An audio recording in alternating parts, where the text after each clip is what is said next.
अस्सलाम वालेकुम student. ADP zoology second semester subject है जी हमारा animal form and function. Topic चल रहा था जी ममेलियन डाइजेस्टिव सिस्टम। ठीक है, ममेलियन डाइजेस्टिव सिस्टम में मैंने कहा था जी 3 जगह हैं जहाँ पर डाइजेशन बहुत ज़्यादा होती है। वो 3 जगह कौन सी थी? Oral cavity, stomach and small intestine. Oral cavity को हम पढ़ चुके थे। नेक्स्ट हमारा टॉपिक कौन सा बेटा? स्टमक। स्टमक को देखें। स्टमक के पहले कुछ जनरलाइज करेक्टर देख लेते हैं। ठीक है, जनरल करेक्टर क्या है यहीं पर लिख लेते हैं। स्टमक के कुछ जनरल करेक्टर्स। स्टमक के जनरल कैरेक्टर्स में बेटा आ जाता है सबसे पहले नंबर पे जे शेप्ड, यानी इसकी शेप इंग्लिश फिगर जे की तरह की होती है। डायलेटेड पार्ट है, फैला हुआ पार्ट है, यानी काफ़ी ज़्यादा। बाकी जो हमारा डाइजेस्टिव सिस्टम है ना वो ट्यूब की फॉर्म है, लेकिन ये सारा थोड़ा फैला हुआ है, अभी डायग्राम में देखेंगे। ठीक है, डायलेट पार्ट है, इलास्टिक एंड मस्कुलर बैग है। हम ये कहते हैं ना, अक्सर मैंने ये बात सुनी भी है, देखा भी हुआ है कि कुछ लोग इतना ज़्यादा खा लेते हैं कि 5-5 किलो चावल खा जाते हैं। ठीक है, तो वो क्यों खा जाते हैं? क्योंकि उनके स्टमक के अंदर इलास्टिसिटी है। Stomach is elastic and muscular bag below the diaphragm. Below the, हमारे लंग्स के नीचे जो मसल्स की शीट है ना, डायाफ्राम, उससे नीचे होता है, यानी हमारे लंग्स से नीचे होता है। Left side of abdominal cavity, left side of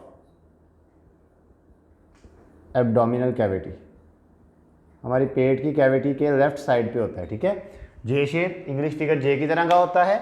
dilate part, फैला हुआ पार्ट है। इलास्टिक एंड मस्कुलर बैग, यानी इसके अंदर फ्लेक्सिबिलिटी भी है, और मस्कुलर यानी ये थोड़ा लाइट सी वाइब्रेशन भी कर सकता है। ठीक है, ताकि फूड नीचे पुश हो सके और फूड अच्छे तरीके से मिक्स हो सके। बिलो द डायफ्राम, हमारे ये जो लंग्स के नीचे मसल्स की शीट होती है इससे नीचे होता है। And left side of abdominal cavity, और एब्डोमिनल कैविटी की लेफ्ट साइड पे होता है। अगर अब हम स्टमक की डायग्राम देख लें कि स्टमक बाजारी तौर पर कैसा नजर आता है, तो बेटा स्टमक जिस तरह मैंने आपको पहले बताया था, it is a dilated part, एक फैला हुआ पार्ट है।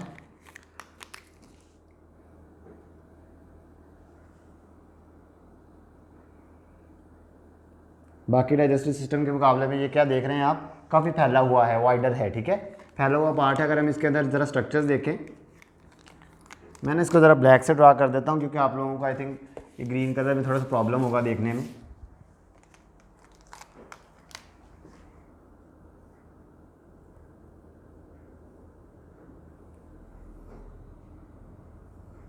तो बेटा ये है जी हमारे पास स्टमक, डायलेटेड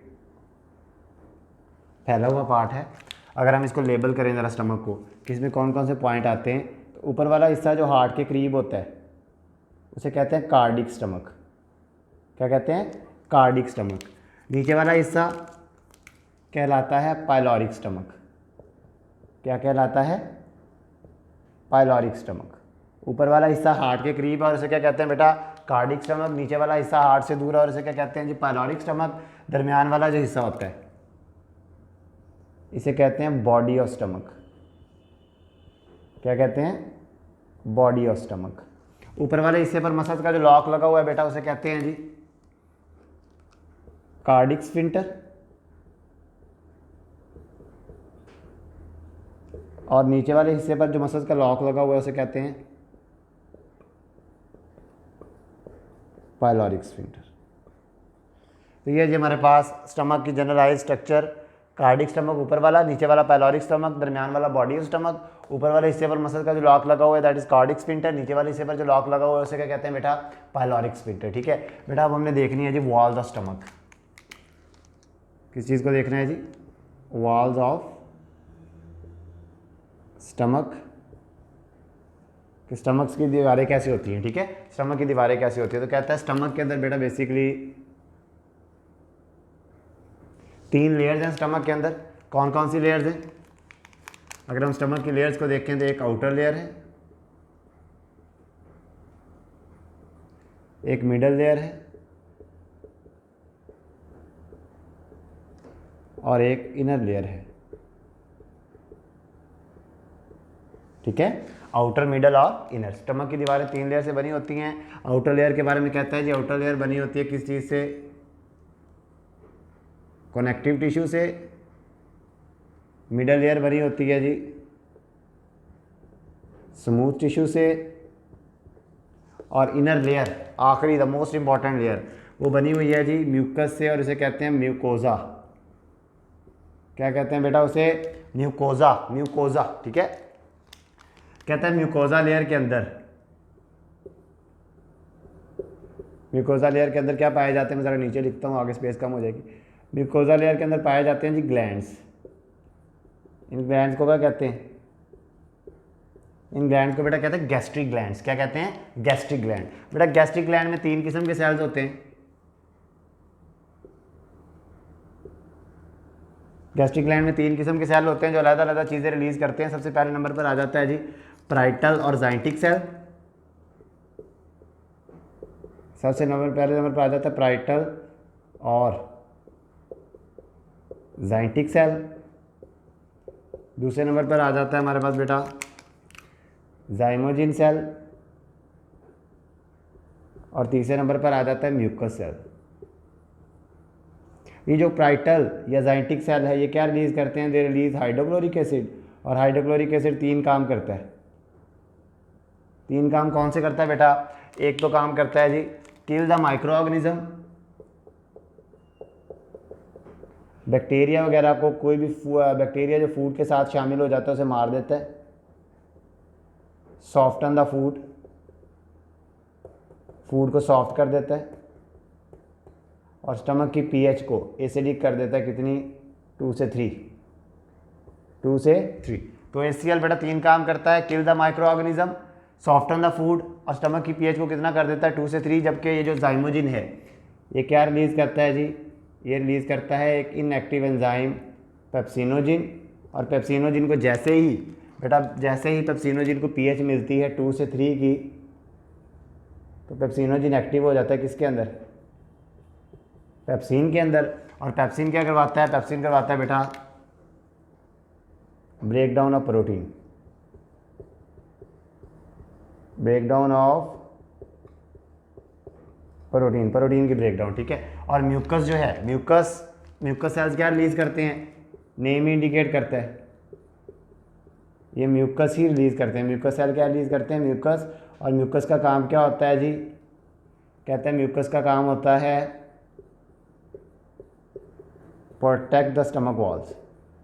बेटा दोनों चीज़ें डेंजरस हैं, हाइड्रोक्लोरिक एसिड भी और पेप्सिन भी। इन दोनों चीज़ों से स्टमक की दीवारों को बचा कर रखना ये किसका काम होता है बेटा? ये म्यूकस का काम होता है। तो बेटा ये था जी हमारे पास स्टमक का टॉपिक, यानी स्टमक में हमने क्या क्या देखना है। हमारे पास सबसे पहले स्टमक का जनरल इंट्रोडक्शन है कि हमारे पास स्टमक के करैक्टर क्या है। स्टमक जे शेप है, इंग्लिश फिगर जे की तरह का होता है, आप देख रहे हैं जे की तरह का लगता है। डायलेट फैला हुआ पार्ट है, इलास्टिक एंड मस्कुलर बैग है, यानी इसके अंदर आप स्टोरिंग एबिलिटी बढ़ा सकते हैं। हमारे लंग्स के जो नीचे मसल्स की शीट है जिसे हम डायाफ्राम कहते हैं उससे नीचे होता है, और पेट की कैविटी के लेफ्ट साइड पर होता है। एक स्टमक को जनरलाइज देखें तो ऊपर वाला पार्ट जो हार्ट के करीब है दैट इज कार्डिक स्टमक, नीचे वाला पार्ट पायलॉरिक स्टमक, दरमियान वाला पार्ट बॉडी ऑफ स्टमक। ऊपर वाले हिस्से पर जो मसल्स का लॉक लगा हुआ है दैट इज कार्डिक स्फिंक्टर, नीचे वाले हिस्से पर जो लॉक लगा हुआ है दैट इज पायलॉरिक स्फिंक्टर, ठीक है। स्टमक की वॉल 3 लेयर्स वाली होती हैं, आउटर, मिडल और इनर। आउटर लेयर कनेक्टिव से, मिडल स्मूथ से, और इनर किससे बनी होती है? इनर लेयर बनी होती है म्यूकोजा से। म्यूकोजा लेयर के अंदर क्या होते हैं जी? Gastric glands. और कहता है जी गैस्ट्रिक ग्लैंड्स 3 किस्म के सेल्स अपने पास रखते हैं, पैराइटल और जाइंटिक, जाइमोजिन एंड म्यूकस सेल। ये पैराइटल या जाइंटिक सेल जो है ये हाइड्रोक्लोरिक एसिड रिलीज करता है। हाइड्रोक्लोरिक एसिड बेटा 3 काम करते हैं, किल the micro organism, micro organism को मारते हैं, सॉफ्टन द फूड, फूड को सॉफ्टन कर देते हैं, और पीएच को कितना कर देते हैं जी? 2 से 3। जाइमोजिन एक एंजाइम रिलीज करता है पेप्सिनोजिन जो इनएक्टिव है, जो एक्टिव हो जाता है 2 से 3 पीएच के दौरान किस में? पेप्सिन में। और किसकी ब्रेक डाउन करवाता है? प्रोटीन की। और म्यूकस सेल क्या रिलीज करते हैं? म्यूकस। और म्यूकस स्टमक की वॉल्स को डाइजेस्ट होने से बचाता है। अक्सर बच्चे इन चीज़ों में ना कन्फ्यूज हो जाते हैं। पहले बेटा ये समरी की फॉर्म याद रखो, outer, middle, inner. Outer connective, middle smooth, inner mucosa. Mucosa के अंदर गैस्ट्रिक ग्लैंड, गैस्ट्रिक ग्लैंड में 3 किस्म के सेल, पैराइटल और जाइंटिक, जाइमोजिन और म्यूकस सेल। एक बात याद रखो, बच्चे अक्सर कंफ्यूज हो जाते हैं कि पेप्सिनोजिन कौन से सेल से रिलीज होता है, हाइड्रोक्लोरिक एसिड कौन से सेल से। जाइमोजिन जिन लगा हुआ है आखिर पे, और पेप्सिनोजिन दोनों के आखिर पे जिन लगा हुआ है, तो याद रखिएगा। म्यूकस सेल ने नेम इंडिकेट करता है कि म्यूकस को रिलीज करेगा। बाकी रहेगा पैराइटल, वो खुद भी याद कर लेना कि पैराइटल सेल किसको रिलीज करता है? हाइड्रोक्लोरिक एसिड को। 3 काम हाइड्रोक्लोरिक एसिड के, माइक्रो ऑर्गेनिज्म को मारना, फूड को सॉफ्ट करना, और पीएच को 2 से 3 कर देना। 2 से 3 पीएच का फायदा उठाकर पेप्सिनोजिन किस में चेंज हो जाता है? पेप्सिन में, जो क्या करवाता है? Break down of protein. और कहता है जी म्यूकस सेल क्या रिलीज करते हैं? म्यूकस, जो स्टमक की दीवारों को डाइजेस्ट होने से बचाता है, ठीक है। और बेटा इन सारे काम के नतीजे में आपके पास पहले क्या था जी?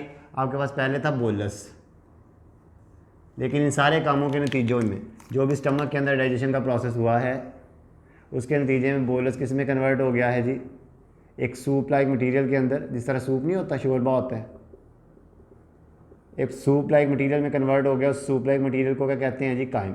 जब ओरल कैविटी में डाइजेशन हुई थी तो बोलस बना था, जब स्टमक में डाइजेशन हुई है तो अब क्या शोरबा बन गया जिसे कायम कहते हैं। तो बेटा था ये हमारा आज का लेक्चर। अगर इसमें कोई कन्फ्यूजन हो तो जूम मीटिंग में डिस्कस करेंगे। अल्लाह हाफिज़, शुक्रिया।